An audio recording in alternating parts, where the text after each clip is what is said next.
Great evening. I am Dr. Sandra Oliver, and I have the pleasure of introducing the facilitator, who also happens to be my husband, for tonight's session. Welcome to our second session in a 3-week series of prophetic voices for today, Justice, Faith, and the Church's Calling, facilitated by Reverend Dr. Samuel Oliver. Over the remaining weeks, we will examine the prophetic messages of Obadiah and Habakkuk, focusing on their relevance to the contemporary challenges faced by the church and its call to shape God's kingdom on earth as it is in heaven. Tonight's session is coming from the book of Habakkuk and is entitled, How Long, O Lord?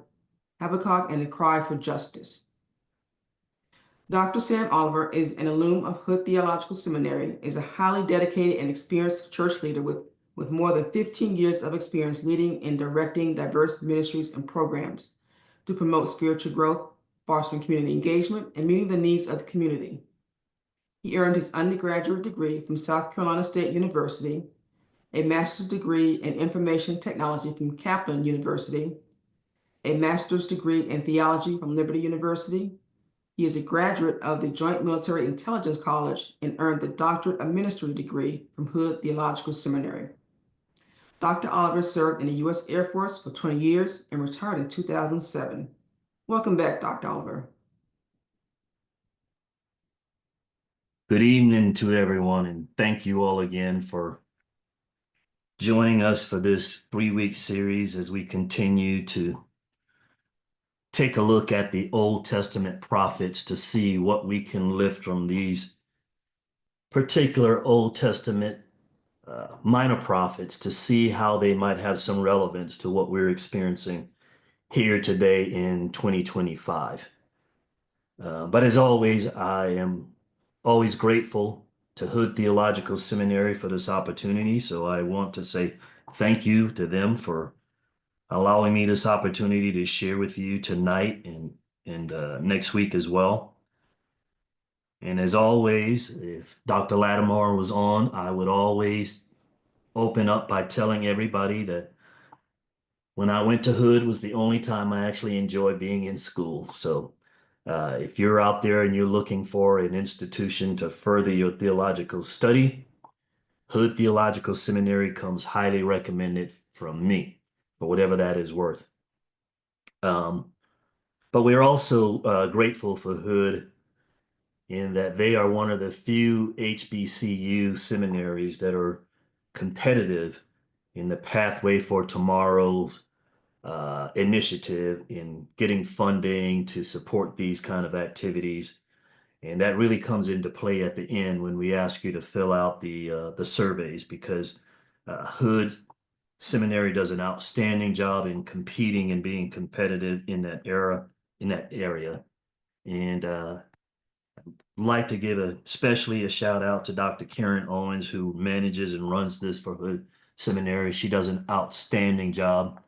And may we keep her lifted up in prayer as she is recovering from illness. But tonight, we want to continue our discussion, as I said, looking at the Old Testament minor prophets to see what we can call from them that might help us as we try and navigate our way through some very turbulent political, social times that we're facing here in 2025. Over the course of tonight and the next week, we're going to wrap things up. But just as a reminder for those who were with us last week, or if you weren't with us last week, the foundational books or texts, if you will, for this 3-week series are rooted in the 3 books you see presented on the screen there. The foundational document, I will say, will be the Holy Bible, as you see depicted in the picture there. So we're clearly going to delve into the book of Obadiah and Habakkuk tonight, especially Habakkuk. But I'm also lifting, and when we get to next week's session especially, we're going to look at 2 other texts that you may or may not be familiar with. One is Black Theology and Black Power, that was authored by James H. Cone back in 1969, I believe, at the height or during the civil rights movement. And he is considered one of the founders of Black libertarian theology. And if you know anything about James Cone, he challenged the prevailing thought at the time, particularly in the way of theology, in that he asserted and pointed out that the prevailing thoughts did not account for the racial oppression and did not take the plight of the Black people into consideration when looking at the Word of God. And so he crafted this piece back in 1969, but we find it to still be very relevant for us in 2025. The other book that we're going to use as we next week will be all about shaping a way forward and how can we craft a way forward for really what this book title is, The Prophetic Imagination. So Walter Brueggemann wrote this book, and he was looking at a way to frame uh, how to ignite, if you will, prophetic thinking. And he came up with this idea that, hey, we have to think through the lens of God when it comes to prophecy or prophetic leadership, I should say. And so he crafted, I think, a very timely or a still timely methodology, if you will, for how we should look at that. So next week, we're going to really dive into those two texts as we craft or try and talk about how can we move forward. But tonight, we're continuing our series, as I said, looking at the Old Testament prophets and how can we learn something from them. And as I said before, the more I dive into this discussion, I am still reminded of, Solomon's wise saying that there's nothing new under the sun. In that, a lot of what we see unpacked or uncovered in these two books, um, you could scratch out the timeline and stamp 2025 over top of some of the discussions that are unfolding in these two books, and they would still be relevant today. And so, as we talked about before, the role of the Old Testament prophets were really kind of, you could characterize them into three major areas. Not that these are exclusive, um, but they were not so much fortune tellers, but they were just messengers of divine justice as they were mouthpiece for God. So prophets in the Old Testament perspective communicated God's will. They were the people who God had ordained and commissioned to speak truth to power. In another sense, they also function as a social critic, meaning that they were the people who God had put in place to condemn the oppression, the corruption, the injustice, the inequality, the social immorality that was rampant during this period of time. And so they were the people who stood in the gap and were calling these things out most of the time to what we would consider government officials in the way of kings. They also spoke this same kind of truth to power to the religious leaders. So they were also functioning somewhat as a moral compass in that they were the ones who reminded the children of Israel and the priests and the religious leaders of the covenant that they had and the responsibility they had to live according to the precepts that God had already put in place for them. So the Old Testament prophets were not really popular people because they were the people who stood in the gap, as I said, and they were the ones who were pointing out the shortfalls or reminding them of what God had communicated to them. And as you can imagine, when there is corruption, when there's oppression, when there is inequality, a lot of people don't want to hear the truth. They want to hear what they want to. They want someone to validate what they're already doing. And so many times the Old Testament prophets were going against the wave, if you will, because people didn't want to hear the truth. I would say much like we have today in 2025. We live in a society now where we want to fashion God in our own image, if you will. So long as it makes us feel comfortable, we can make room for God. But that wasn't the role of the Old Testament prophet. And I contend that we need some prophetic leadership today to function in the same manner to hold people accountable. So last week we looked at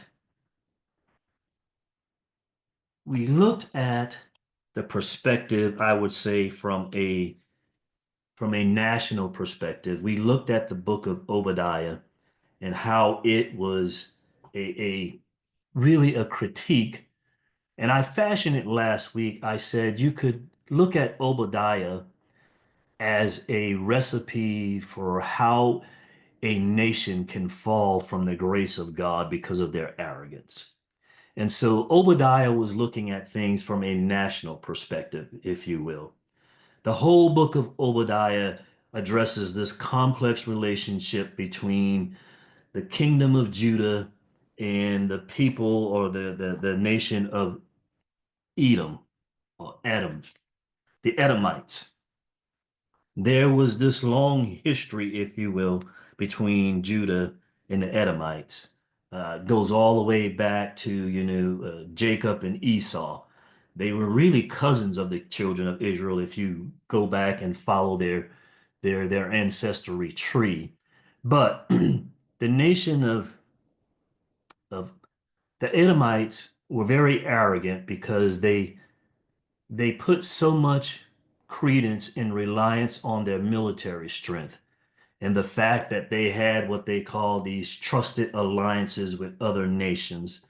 And the other thing that was part of their downfall was that they had around them a set of advisors, if you will, key advisors who helped to kind of guide their leadership.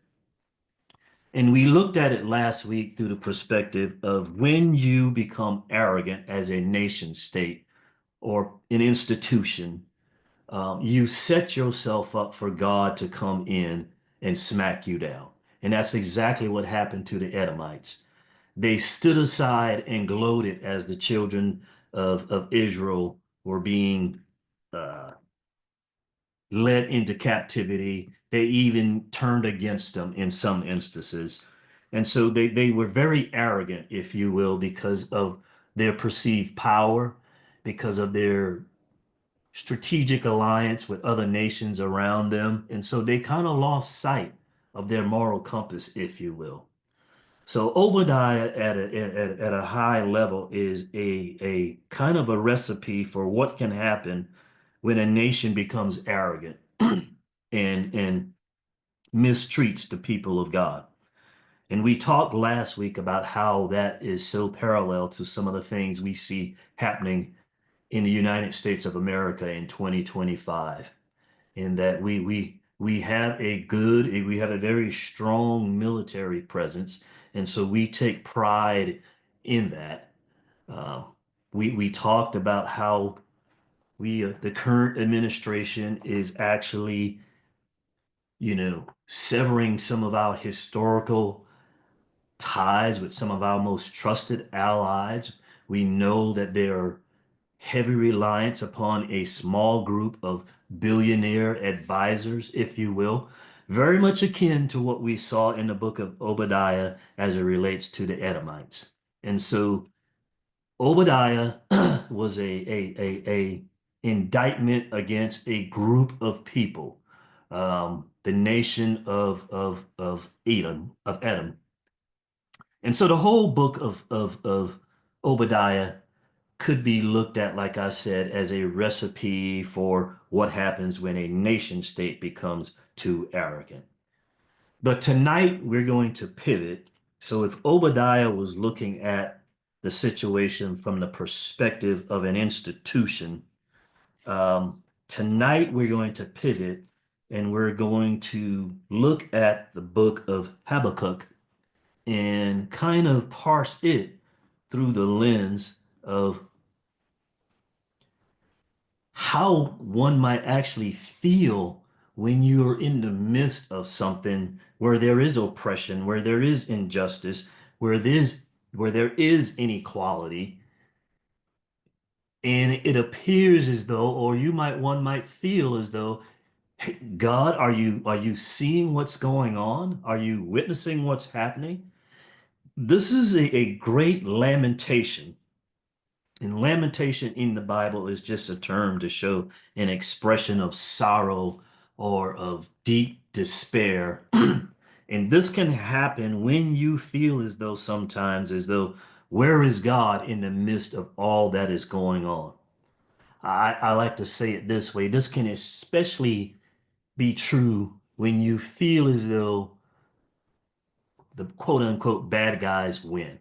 You know, you're pouring out your heart. You're trying to do everything that God has called you to do. You're trying your best to live under the will of God. And you look around and you see evil, you see oppression, and it seems as though it's not ever being addressed. Well, this was the plight of the prophet Habakkuk. Habakkuk, if you will, is known as the prophet, if you will, who yelled at God. He questioned God about where was he in the face of injustice and suffering. And in week one, Dr. Owens kind of asked this question. She asked, like, how do we reconcile how a merciful and good God can allow the wicked to prosper and the righteous to suffer sometimes? And last week I told her that I was going to defer that question because that is really at the heart of what Habakkuk's challenge was, the problem of theodicy or his question about God. He was really struggling with this question of how can God allow the wicked to prosper when I am in the midst of this suffering? And so as we look at Habakkuk, I do want you to keep this in mind. Just as last week we had a framework to look at Obadiah as a recipe for how a nation state can fall from the graces of God, I want you to look at Habakkuk through the lens of the transformation that happens as you go through the book of Habakkuk. Habakkuk is really just three chapters, three very small chapters. It's a minor prophet again, so it's a very small book, but it has a very powerful underlying message, I believe, throughout these three chapters. And I want you to keep in mind the transformation that occurs from chapter 1, where Habakkuk is really questioning God. And by the time you get to chapter 2, you find that he is now learning to trust God. And by the time we end up in chapter 3, he's learning how to praise and worship God. So there's this transformation that goes on. So while this book acknowledges the pain and confusion that can arise from witnessing injustice and suffering, Habakkuk also gives us a recipe or shows us that when God is in control, and he is, there is a pathway to go from questioning God to worshiping God. So I want you to keep that in mind as we go forth in this study, or this discussion, I should say, of Habakkuk tonight. So before we dive in, though, let's set the stage about what's happening during the time of Habakkuk. So Habakkuk ministered during the final decades of the kingdom of Judah's time. And remember, this is the era in which the Israelites were divided into two kingdoms. You had the northern kingdom of Israel, and then you had the southern kingdom of Judah. Uh, and by this time, the northern kingdom had already been, led into captivity. So you have Habakkuk now who is ministering to the children of Israel that are in the southern kingdom of Judah during this time when there was a lot going on, social, political changes that were happening in the climate around Israel or Judah during this time. Judah found itself during this time frame kind of caught in the middle or in between a shifting of power between two major empires. So to the southwest, you had uh, the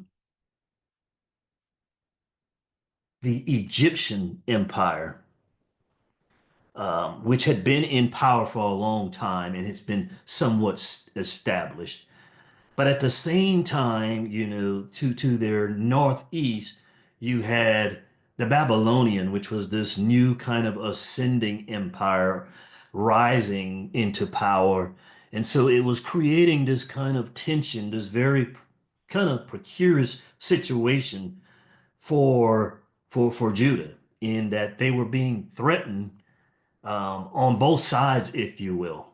And so the Assyrians, who had been in power um, for a long time, had now started to be replaced by this Babylonian empire that was coming into power under the leadership of Nebuchadnezzar. And so you had this shifting in regional power. And so it put them in a very precarious position because they were a small kingdom in comparison to to this one established empire in the way of the Egyptian and this rising regional power in the way of the Babylonians. But the other thing that was happening within Judah was, and this was really the heart of what Habakkuk was dealing with in this prophecy, was the internal corruption that was happening in Judah. So there was widespread social injustice, there was economic exploitation, there was all kinds of religious uh, uh, falling from keeping the covenant, if you will. There were judges who were accepting bribes. The religious leaders were not doing what they were told or what they were taught to do according to God's law. So the entire internal structure, if you will, in Judah was somewhat collapsing. And so a lot of Habakkuk's decrees and a lot of what he was calling out was aimed at the Israelites themselves. It was the internal collapse that he was really addressing for the most part. Yes, he had this threat, the external threats coming from Babylon and to a lesser degree now Egypt, but it was the internal moral collapse that he was really crying out to God. And we're going to see that while Habakkuk was concerned about the eternal threat, and while he was shaking his fist at God, asking God, God, why don't you do your job and fix the situation? It just harkens to the old question of be careful what you ask for, because you might not like the answer.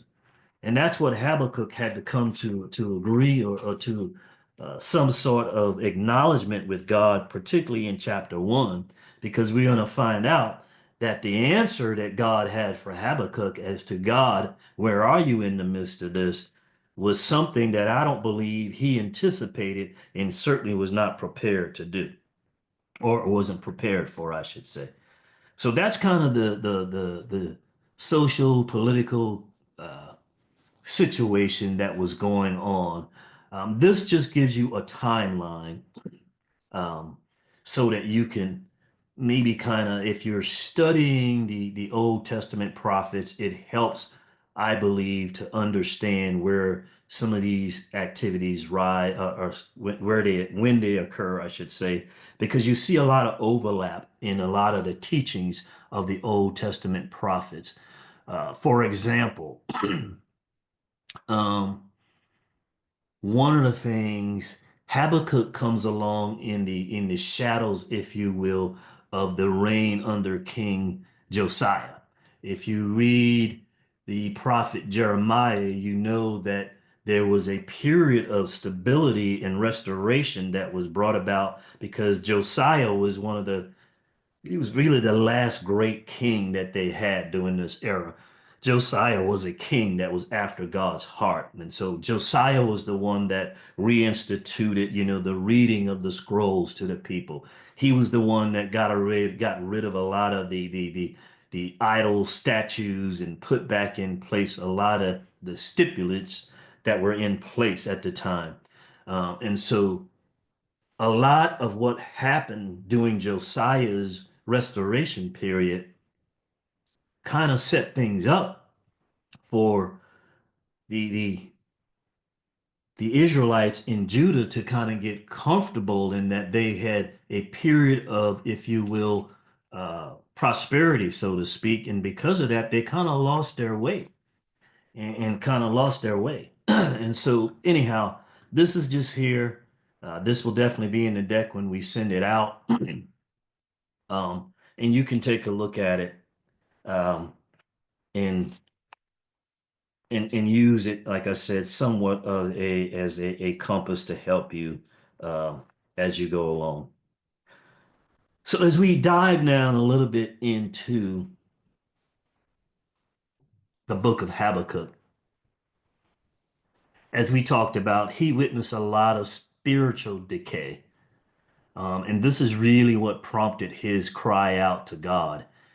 Like I said, it wasn't the external factors, it was the internal corruption that he witnessed.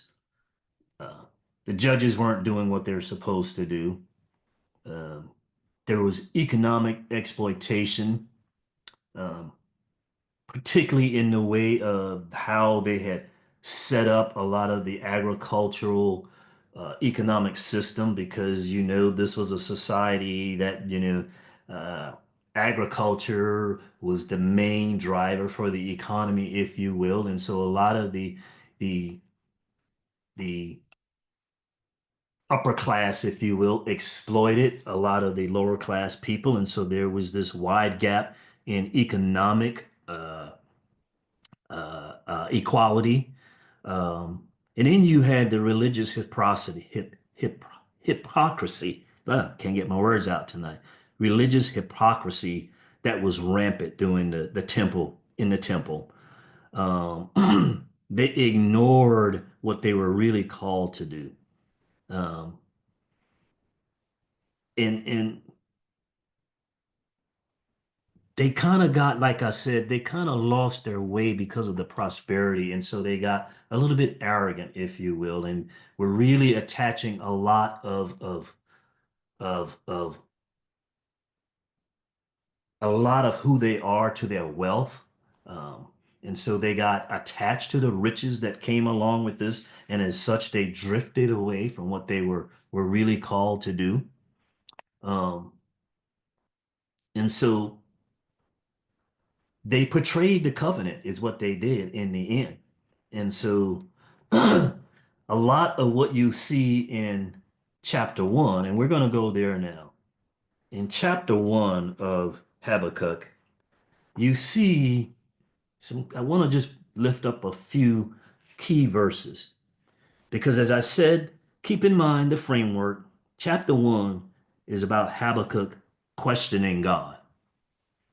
And think of it through the lens of someone who is lamenting, who's crying out to God. It wasn't so much that God wasn't in the midst of it, but from his perspective, he didn't see things unfolding the way that he thought it should. And he's been crying out to God. And so here we come to chapter one. And if you read the first few verses in Habakkuk, it starts out with, "How long, Lord, must I call for help, but you do not listen, or cry out to you, violence, but you do not save? Why do you make me look at injustice? Why do you tolerate wrongdoing? Destruction and violence are before me. There is strife and conflicts abounds." This is Habakkuk, if you will, shaking his fist at God in so many ways, saying, God, do your job. I mean, he didn't say it that way, but in essence, you get that kind of sentiment from the way this book opens up. He is, anyone who has witnessed injustice happen in the world can get to the point where you feel as though, well, the bad guys are continually to prosper in the in the wake of all of their injustice, all of their wickedness, and yet there doesn't seem to be any justice prevailing. And this is what Habakkuk is crying out to God. He cries out and said, "Oh," verse 1, the back part says, "Or cry out to you violence, but you do not save." It's interesting because when you look at the current landscape in the Middle East, and Habakkuk uses the word violence, he says, violence, but you do not save. Is interesting because the word violence in Hebrew means Hamas, which we know is a very prevalent terrorist group today.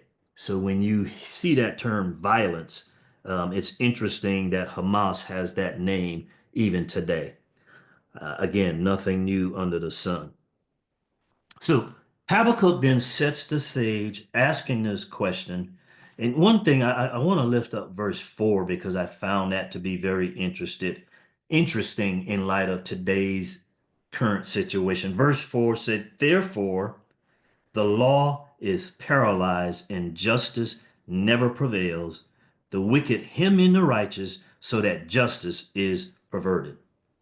The law is paralyzed. That kind of jumped off the pages to me, to be honest with you, when I read that, because I can't help but feel sometimes in 2025 as though some of our judicial systems and some of our laws, certainly some of the laws of norms that we counted as being embedded in our society, are being perverted, if you will, today. There are things happening that we never thought we would see.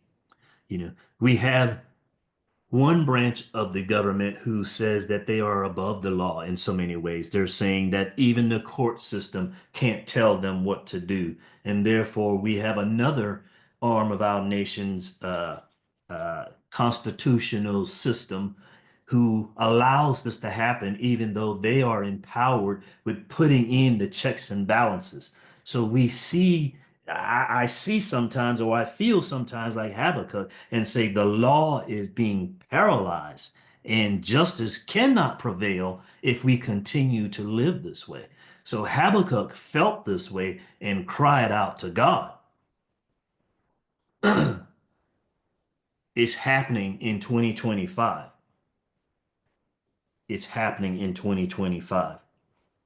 Now, in the second half of Habakkuk chapter 1, God answers him.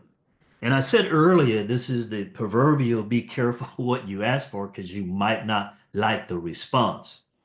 And God answers Habakkuk. And if you look at Habakkuk starting at chapter 1, verse 5, God says, "Look at the nations and watch and be utterly amazed.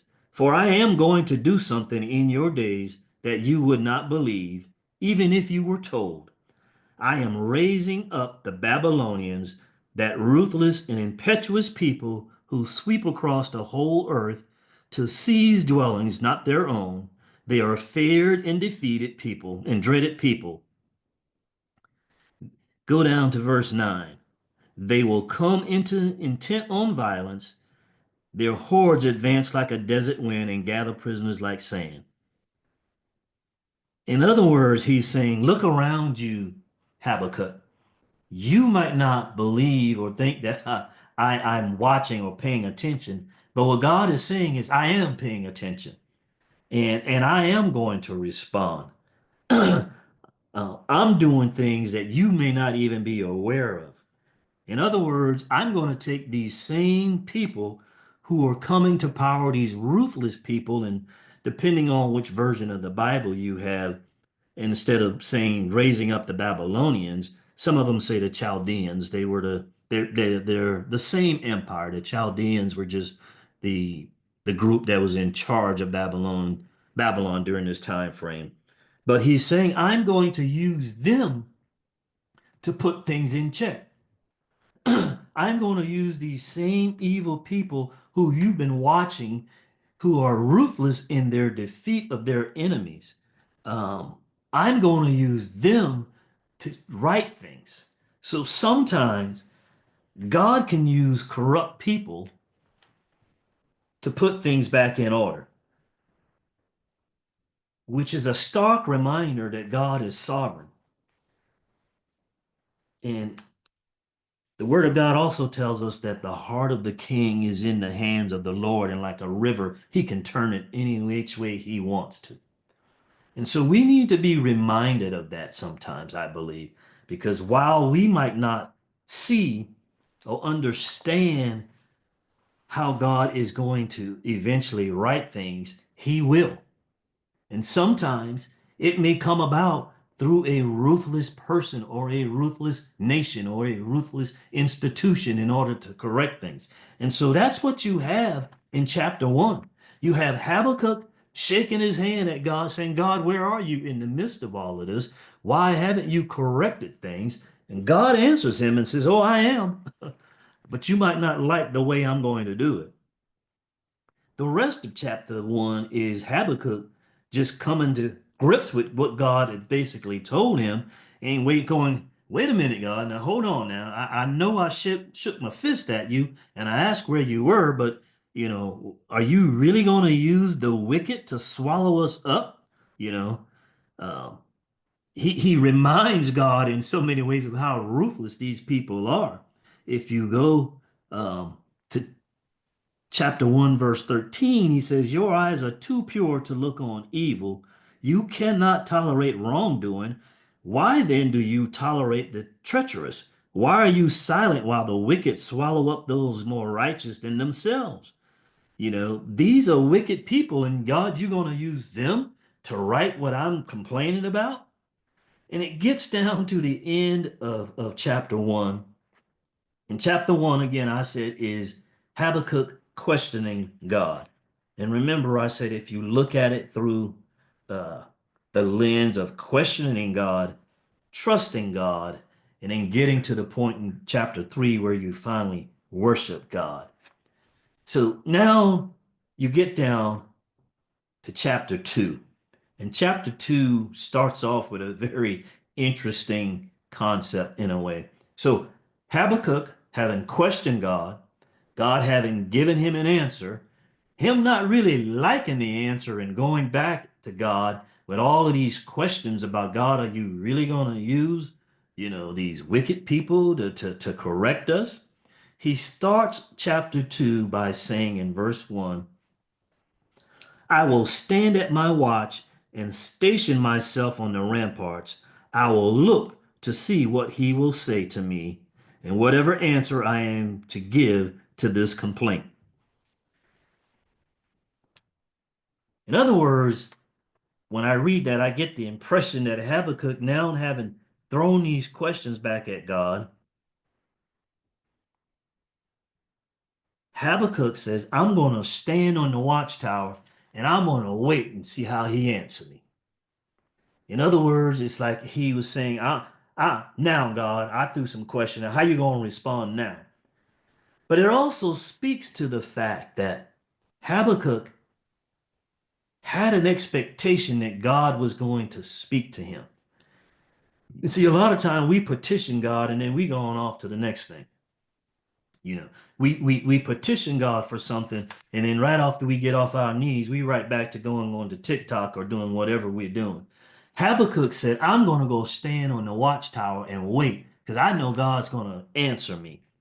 And see, the watchtower, as you know, was a place where in battle you would normally send somebody to look out to see and warn you when the enemy was coming or to see what the plight of the advancing army is. So it was a vantage point in which you were looking.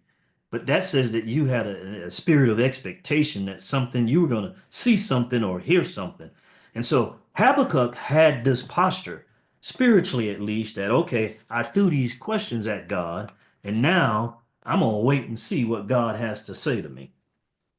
And like he did in chapter 1, God answered him again. And this becomes the turning point where Habakkuk goes from questioning God to learning that he's got to trust God even when it doesn't look like what you want it to look like. Okay? God tells Habakkuk, write down the revelation and make it plain on tablets so that a herald may run with it, for the revelation awaits in appointed time. It speaks of the end and will not prove false. So in other words, God is saying to Habakkuk, write it down because in my own timing, I am going to write things. I want everybody to understand when this happens that this happened because I was in the midst of it in so many ways. So God says, write it on a tablet so that everybody will know. But then verse 4 says something, uh, excuse me. Yeah, verse 4 says something I think that really turns the entire tide for Habakkuk's posture and his way of thinking for the rest of this book. When you get to Habakkuk chapter 2, verse 4, it says, see, the enemy is puffed up, his desires are not upright, but the righteous person will live by his faithfulness. So, in other words, he's saying to Habakkuk, write it down so everybody can see. And you have to understand that in order for you to process what I'm about to do, you have to stop looking at things through your lens and live by faith. The righteous person will live by faithfulness. In other words, that's why the Bible says we live by faith and not by sight. You don't live by what you see, but what I say, Habakkuk. That's what God is telling him. Not by what you see with your own eyes, but what I tell you. And so I think this, after this verse, you see the whole tenor of Habakkuk's demeanor starting to change. So he started out by shaking his fist at God, but God says the righteous person will live by faithfulness. It is interesting because the book of Habakkuk is never mentioned by name in the New Testament. But this particular verse, Paul used in several of his writings in the New Testament that the just will live by faith. The righteous person will live by faith. I know it's in Romans, it's in Galatians. Paul used that same terminology several times in the New Testament. See, we got to learn that faith is seeing it the way God sees it, not the way that I would see it if I didn't see it through God's word. Let me say that again. Faith is seeing it the way God sees it, not the way that I would see it if I didn't see it through God's words. Because that's what he's saying to Habakkuk. Write it down. So we got to get to the point where we process what we see, we process what's going on around us through the lens of God's word.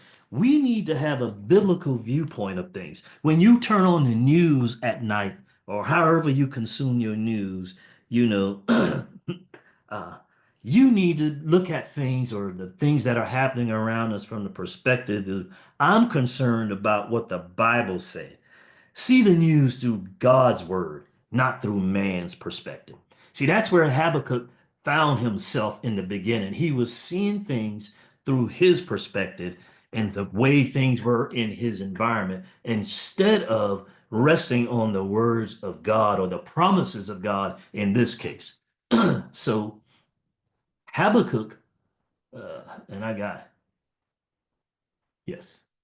I had the wrong slide up there for a long time. Forgive me, y'all, but you'll get these and you hopefully can follow along my verses as we go along. But God changes his perspective, I believe, with that one single verse in chapter 2, verse 4. God then goes on to remind him of some things to help, I think, help shift Habakkuk from questioning God to trusting God. Verse 6 through 8 Will not all of them taunt him with ridicule and scorn, saying, woe to him who piles up stolen goods and makes himself wealthy by extortion? How long will this go on? Will not your creditors suddenly arise?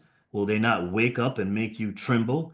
Then you will become their prey because you have plundered many nations. The people who are left will plunder you. For you have shed human blood and you have destroyed lands and cities and everyone in them. So, in other words, no matter how things look right now, doesn't mean that it's going to be that way forever. So God is reminding them that, okay, yeah, nobody remains in power forever. And so we might be living through some precarious times right now, but presidents are presidents until they're not presidents anymore. Amen. So eventually God is going to come along and right things. Um, Habakkuk chapter 2, verse 14, I believe, is another one of those key reassurances, where he comes and reminds them, for the earth will be filled with the knowledge of the glory of the Lord as the waters cover the sea. He is reminding them, hold on to the promises, for the wicked will be held accountable for their actions. It's going to happen. God is more powerful than any leadership. See, people, we always want to fashion God after, what it means for us to be prosperous, what it means for us to be quote unquote successful.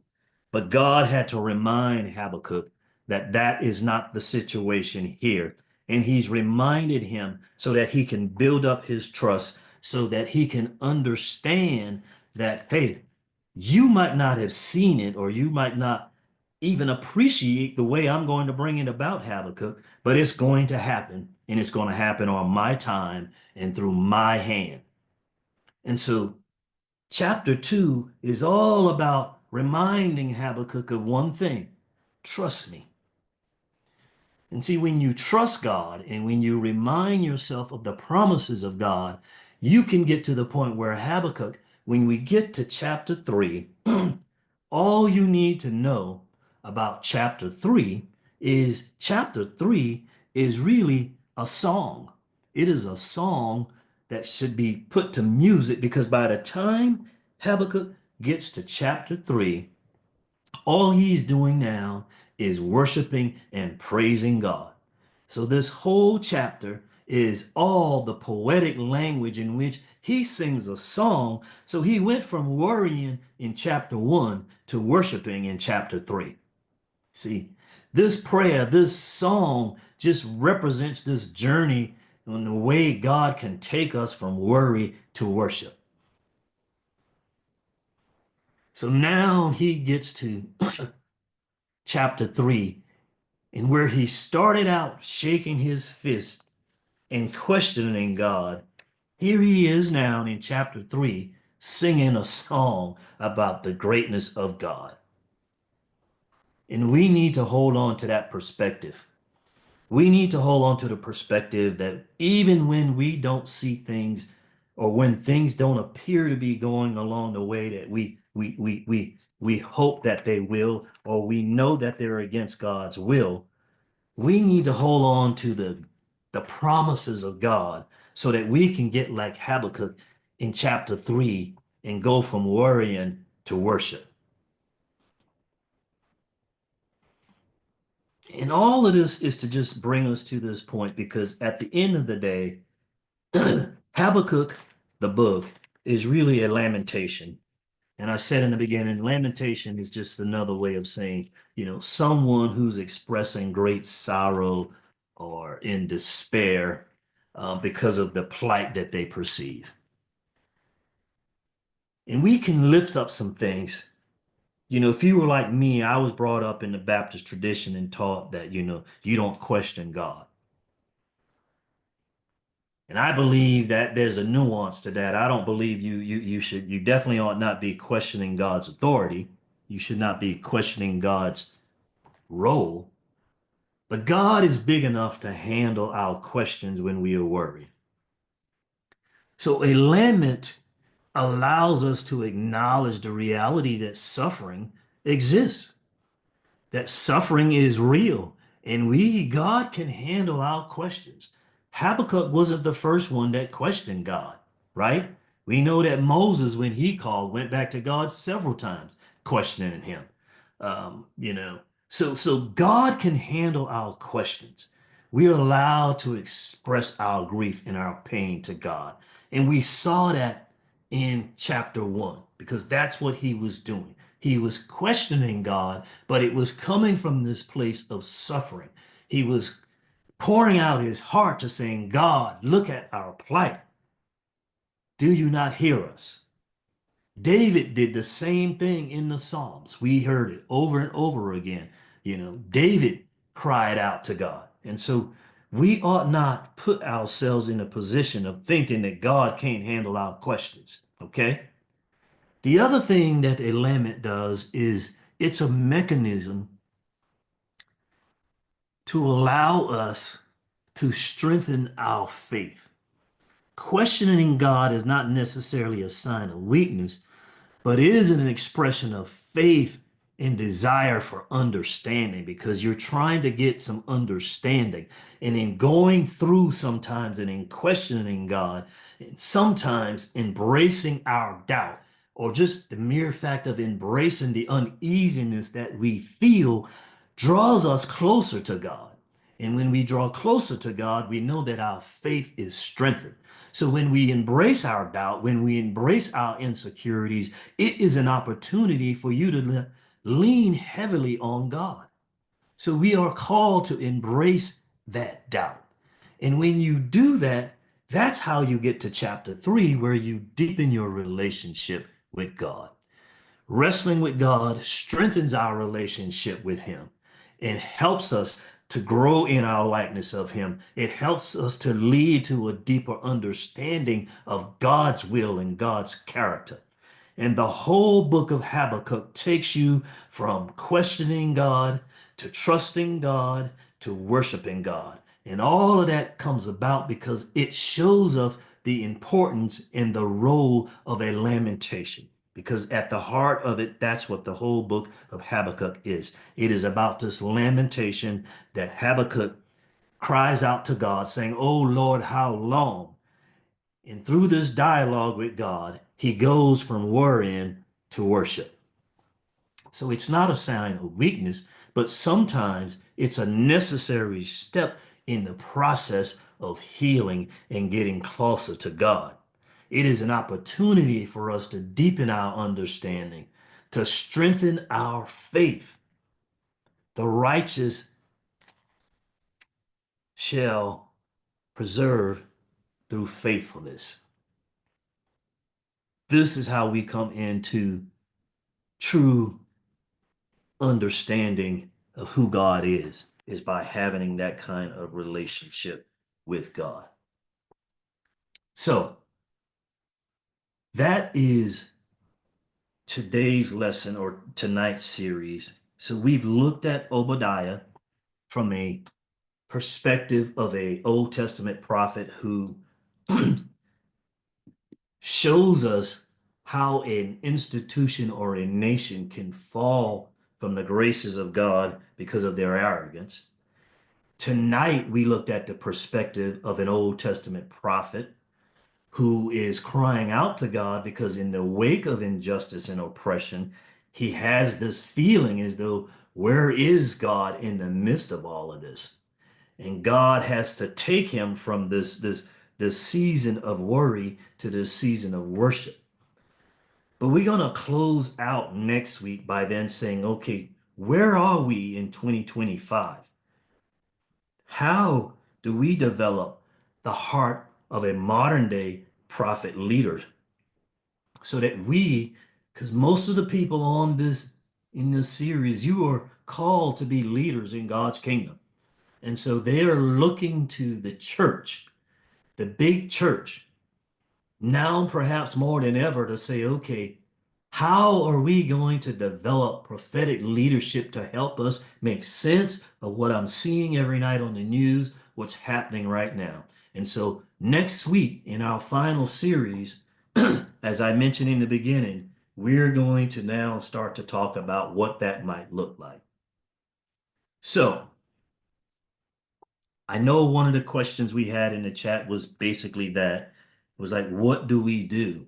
You know, how do we, I think the question was something to the effect of what can we say or what can we do for our people other than to tell them to pray? And certainly prayer is essential. And we have to be soaked in prayer if we're going to be leadership, if we're going to allow God to lead us and direct us. But at some point, our prayers have to have feet. And so, like I did with Dr. Owens, I'm going to defer going into any details on that question because I want you to come back next week, because that's what our final week next Monday is going to be all about, is what does that look like? How do we come to some sort of methodology in which we can parse together and help to discover, I'm going to use that term, where our prophetic leadership is? Because we need to really, really embrace what's going on around us. But like Habakkuk, we have to look at it from God's perspective. Okay.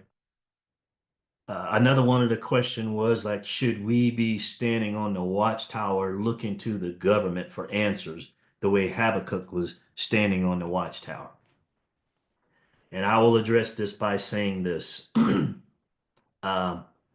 Should we be on the watchtower? Absolutely. But we should not be looking to man for our answers, which the government is. Okay.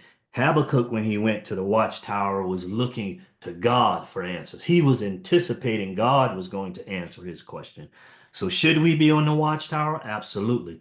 But we should not be looking to man to answer our question. We should be looking to God. And God has given us his written word. He has revealed to us his character in his word.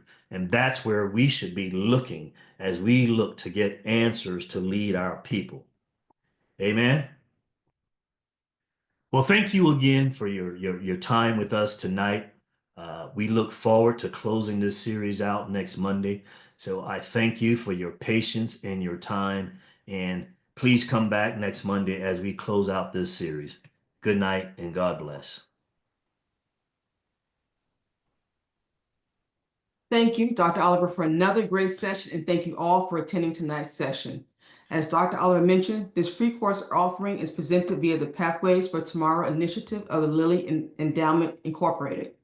In addition to thanking Dr. Karen Owens for spearheading these invaluable sessions, I also want to thank Mr. John Everett and Ms. Kelly Bryant for their valued assistance and support. The recording for this session will be sent to your email and can also be found on the Hood Theological Seminary YouTube channel. Our next session, as Dr. Oliver mentioned, is next Monday, March 17th at 6 p.m. You will also receive a reminder in Zoom link a few days prior to the session. Until we meet again, peace and blessings to each one of you. Good night.